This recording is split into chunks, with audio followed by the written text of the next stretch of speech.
This is the Paycheck to Daycheck Reselling Podcast. I'm Liz. And I'm Ashley. Together, we have been making money online collectively for over 10 years. Our mission is to help you start, learn, and grow a reselling business and to inspire you to turn your paycheck into a daycheck. The world is changing, and we want to help you change with it.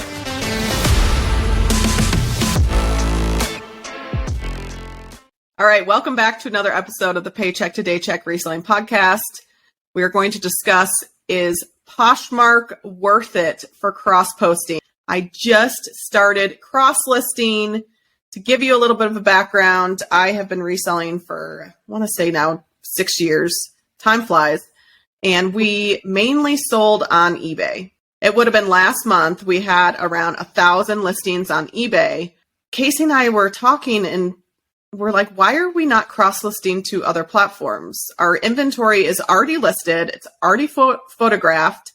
And we felt like we were really losing out on sales. But I think the biggest thing, I was overwhelmed because I knew at the point where we were with having 1,000 plus listings, it's going to take me forever to cross-list. So that was very intimidating to me. I looked into using 2 different cross-list services, Vendu, List Perfectly. Took me a good month to choose between the 2. I was watching YouTube videos, which one's better. We had started using Vendu. They gave us 5 free listings a month to cross-post. And I kept reading about List Perfectly. And a lot of the bigger sellers were using it. And then they went to the Boss Reseller Mix in Vegas. And they seemed like they were really involved in the community. So I looked more into List Perfectly. I like their plans. It's not per listing per month. It's actually a flat monthly fee. I believe it's $69 a month, and it's unlimited listings. Like, I didn't want to have to worry about, am I going to run out of how many listings I can be allowed to cross list per month. Went with List Perfectly.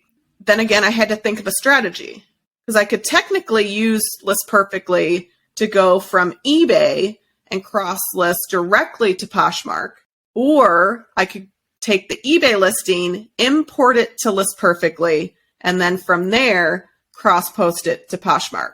After a lot of research, definitely wanted to take all of our eBay listings from eBay into List Perfectly. That took me 12 days.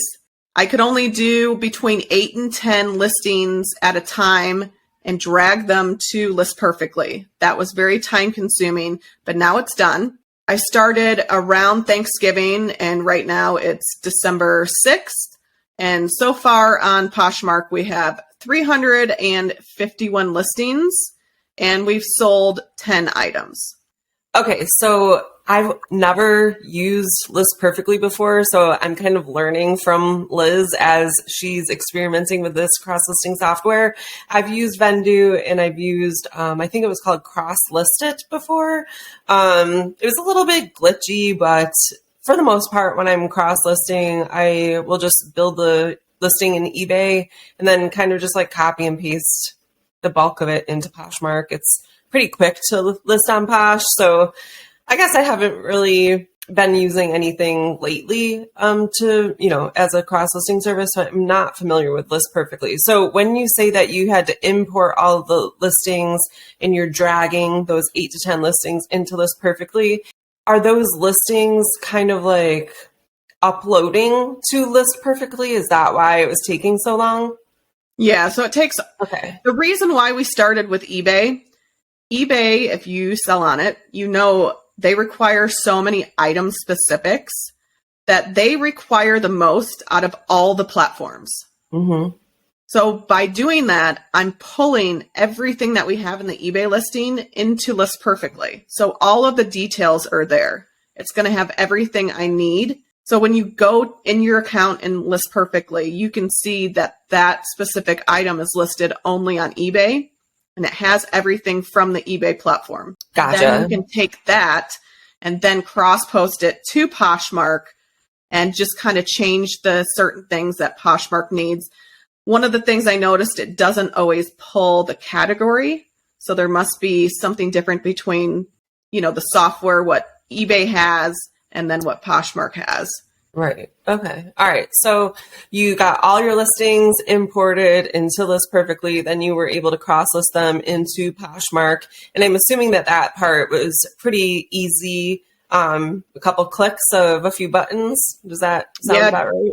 You can do it in bulk too, because we figured, you know what, we might as well pay the $69 a month because I want to have all the features. Because if you're going to use software and pay for it, you might as well use something that's going to give you everything that you need. So it allows me to select the certain items, because not everything we will put on Posh. We sell a lot of golf clubs. We're not going to put golf clubs on Poshmark. Exactly. But, I focus mainly right now with trying to get all of our clothing cross-listed to it. You can do it in bulk, so I can select as many as I want. I usually do about 10, and then click the Poshmark button and click start, and it starts pulling it directly to Poshmark. It opens up in individual windows, and then I just quickly glance through and make sure that everything is pulled over correctly. I put my price, I hit submit, and it submits it to Poshmark and lists it. Awesome. Okay. So you've been listing all your stuff over there. You said that in the last 14 days or so, you've gotten 10 sales. Based on that information, do you feel in general like it is worth it to cross list from eBay or Mercari or whatever is your main platform to Poshmark? Do you feel it's worth it? Absolutely. Why have everything just sitting in eBay when what I've learned so far with cross-posting, especially to Poshmark, there are different platforms. There's different buyers. There's different items that are going to sell better. So why would I just keep everything in eBay when I can broaden the reach of the items and the eyes that are going to be on it and convert those to sales? What's your strategy for, I know like a lot of people are concerned when they start cross-listing or even before they start cross-listing that they're going to miss a sale on one platform and then the same item is going to sell on another platform. So what is your strategy for delisting or removing a listing once it sells from one and removing it from the other? How are you going to make sure that you stay on top of that? If it sells on one of the platforms, I go directly into List Perfectly, hit edit, go down, and you actually choose sold and submit. And then it actually delists it from whatever platforms it's on. So it will automatically end the listing. Now, we all know we get busy at times and you're not going to be sitting at your computer 24/7. We actually sold a bunch of items when we were Thanksgiving weekend with our friends at their place. I had my phone, saw we sold stuff, and I actually went to the individual apps. So I went to eBay and I found that listing and I ended the listing. And then we also cross-list on Mercari as well. So then I found it on Mercari, ended it, because I didn't have access to List Perfectly. I can technically go to my browser on the phone and end it there, but it's pretty tedious. So instead of having the ability to go into List Perfectly, mark it sold, I found it on those individual platforms and just ended those listings. We haven't had an issue. I know that is like one of the biggest concerns with cross-listing. I mean, what's the chances, honestly, of things selling like that? I don't know. It definitely happens like once in a blue moon, but for the rare occasion that it does happen, I still feel like it's worth it because like you said before, eBay obviously has a lot more users, a lot more buyers on it than Poshmark does. Like that's just a fact. But Poshmark, like you said, has different buyers on it. So something that you have listed on eBay, you just might not be hitting the right buyer, or that person might not even think to look for that item on eBay. There's definitely this, I don't want this to come off the wrong way, but you know, there's an age thing with Poshmark versus eBay. Like my parents are in their 60s and they started on eBay a long, long time ago. And when my dad is going to look for something, he's going to look for it on Amazon or eBay. Like he'll most likely go to eBay first because sometimes, sorry guy, but you forget Amazon exists, you know, like he looks for it on eBay. And then like I will look for things on Poshmark, especially certain specific things. If I'm looking for shoes or a shirt or a sweater or something like that, I look on Poshmark first. And if I can't find it there, then I go to eBay and then I go to Mercari. So I think people will have like their main platforms that they look for and like a preferred platform that they look for something on first. And some of those buyers just happen to be on Poshmark and not on eBay. So I think that's really smart. And you're not losing anything by cross-listing to another platform. Where I think people get themselves in trouble though is when they end up cross-listing to every single platform that's available. This is just my personal opinion. I know that there's a lot of platforms that List Perfectly has available on that software. Maybe I'm wrong, but for me, I feel like it's going to get a little bit confusing. It's going to be a little bit more work than time, like my time ratio versus what I want to put into those other apps. It's just not worth it to me. But if it's like eBay, Poshmark, Mercari, I'm cool with that. I can do that. That makes sense to me. But maybe it's just me, but I mentally cannot handle like 9 freaking different platforms. But, like if you have your favorites, maybe it's eBay, Poshmark, and Vinted or Depop or whatever. I think, that's cool. Like pick your top 3 and, do really, really well at those. Does that make sense? Absolutely. It would get very overwhelming. That's why we only are doing Poshmark and Mercari. Mainly Poshmark. Actually, when I was cross-posting on Mercari, it stopped me at 100 listings until we sold enough. And then it opened it up to where I could list more, kind of like what eBay does with the selling limits. Yeah. So we have a lot more on Poshmark. And Poshmark does what I've figured out. It needs a lot of love. Like it's not a platform like eBay where you can just set the promoted listings and just kind of set it and forget it in a way. I mean, obviously you want to stay active on eBay, but it's not the sharing platform like Poshmark. And that was one of the things I didn't realize until I started selling on Poshmark. And I started using the Posher VA because with the cross listing that I'm doing and everything else, I need to outsource some of the tasks. And with Poshmark, they want you to be sharing your items. They want you to be sharing other people's items, following people, sending offers. I can't do everything. So I'm using the Posher VA, but I was telling Ashley earlier, I was so overwhelmed after I enabled the plug or the Chrome extension for Posher VA. I had 99 plus notifications. I'm like, how do you keep up with this stuff? But now I figured if I go to desktop and I filter, I can just look at the offers and messages and then the sales. So you can definitely get overwhelmed with how many notifications you'll get on Poshmark. Yeah. But if you just kind of sort through and just forget about who cares who follows you, people are going to send you all these bundled messages, which I was like, oh, that's nice. They like me. But then Ashley was telling me, no, that's people just send it out to everyone. So I guess I'm not that special after all.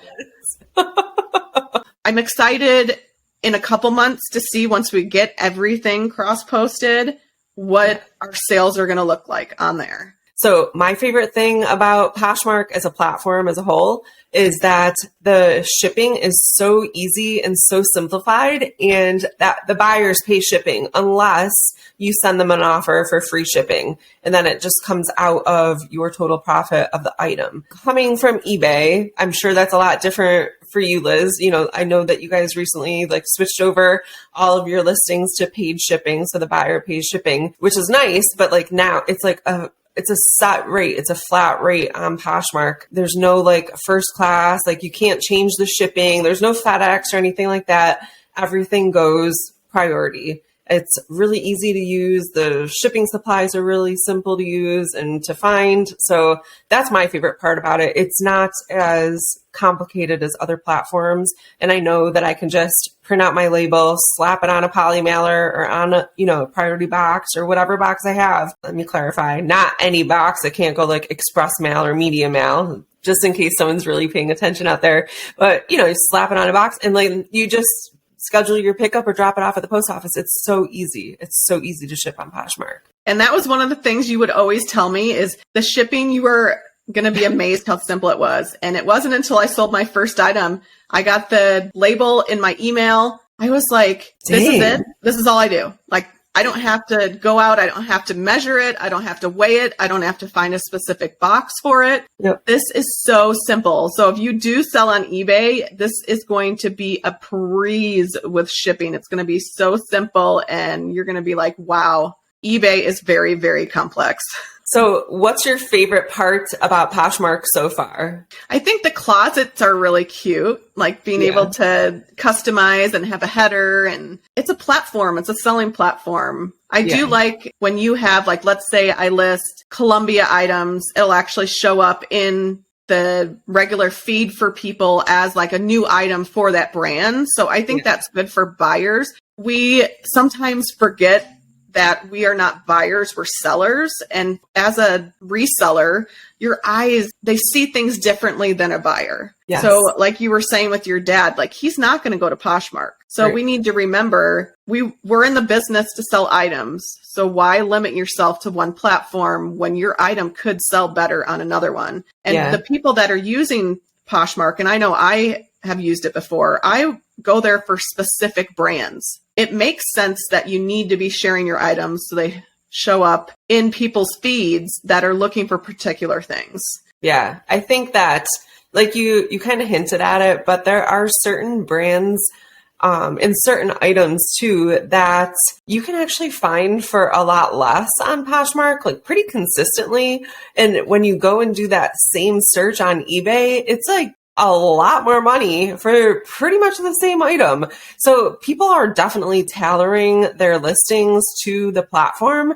So that's something to keep in mind, especially if you're looking for a good deal on something for yourself or like Christmas presents or whatever. But that's also important to keep in mind as a seller, you need to tailor your listing. So I don't know if we've actually talked about this before on the podcast, but I do this and I'm sure you do it as well now. But like if I have an item that I know has a higher sell-through rate, let's say on eBay, my price will be slightly higher on eBay than it is on Poshmark because I know that I can't command the same amount for it on Poshmark as I can on eBay. Maybe the amount of buyers looking for this it's just not there. As an example, like camouflage items, I know that there's a lot more men specifically on eBay than, male buyers on eBay than there are on Poshmark. So I can command a higher price for them on eBay, more so than on Poshmark. That's just an example, but there are, hundreds of thousands of other examples out there. So that's why it's, just important to do your research and know your audience, I suppose, right? Yeah. And that is something that I started doing. I did notice that the things were priced a lot differently between eBay and Poshmark. So some of the items on Poshmark are lower than eBay and some of the items are higher. So I actually did start doing that. And I noticed that, some of the things also that I know I've had on eBay for a really long time, I actually priced lower on Poshmark just to try to get through that inventory because it is close to the end of the year and I'm just trying to sell out as much as I can so we have more room for next year for more inventory. But Poshmark, I definitely think is a great platform to sell on, especially if you've been selling on eBay. You already have the inventory, photos, listing. It's going to take time. It's going to be tedious. I am actually having a lot of regret for not doing it sooner because our sales this year would have been even better. But the important thing is I started, I'm doing it. So if you're listening and you have not cross-posted from eBay to Poshmark, definitely make that a priority. All right, guys, that's a wrap on today's episode. Thank you so much for listening to the Paycheck to Daycheck Reselling Podcast. Anything we mentioned in this episode will be linked down below in the show notes or description down below. Be sure to share this episode with anyone you think it will help and follow us on social media at P2D Podcast. Thanks again for listening. Keep working towards that Daycheck.